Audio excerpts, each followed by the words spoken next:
બનાસકાંઠામાં ટ્રાફિક જાગૃતિ અંગેની અનોખી પહેલ.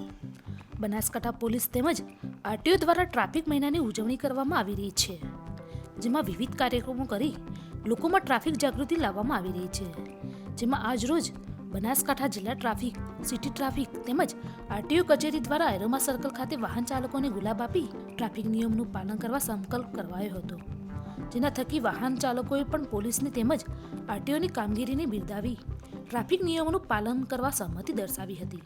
તેમજ આગામી દિવસોમાં પણ ટ્રાફિક નિયમોનું પાલન કરવા માટે 1 મહિના સુધી જુદા જુદા કાર્યક્રમો કરી વાહન ચાલકોમાં ટ્રાફિક જાગૃતિ લાવી અકસ્માતોનું પ્રમાણ ઘટાડવા માટેના પ્રયાસો હાથ ધરવામાં આવી રહ્યા છે. આજે દર વર્ષે સરકાર શ્રી માર્ગ સલામતી માસ ઉજવે છે, એના અનુસંધાને આજે ગુલાબ વિતરણનો કાર્યક્રમ રાખેલો છે અને જાગૃતિ એ ફેલાવવામાં આવે છે કે દરેક 2 વ્હીલર ચાલક અને 4 વ્હીલર ચાલક સીટ બેલ્ટ અને હેલ્મેટ પહેરીને જ નીકળે એ માટેની જાગૃતિનો આજનો કાર્યક્રમ છે.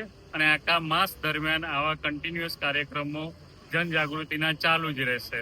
અને આ વખતની થીમ એવી છે કે શિક્ષે સુરક્ષા, ટેકનોલોજી સે પરિવર્તન. એ પ્રમાણેના અમારા કાર્યક્રમો સતત આખા માસ દરમિયાન ચાલુ રહેશે. આજે કેવી રીતે ઉજવ્યો? આજે ગુલાબ વિતરણ દ્વારા જાગૃતિ ફેલાવવાનો પ્રયત્ન અમે કરીએ છીએ કે લોકોને ગુલાબ આપી અને એ સમજે કે અમે જ્યારે પણ ઘરની બહાર નીકળીએ ત્યારે હેલ્મેટ અને સીટ બેલ્ટ પહેરીને જ બહાર નીકળીએ એ પ્રમાણે ધ્યાન રાખી અને જાગૃતિ ફેલાય અને દરેક વ્યક્તિ જાગૃત બને એ પ્રમાણેના અમે પ્રયત્નો કરીએ.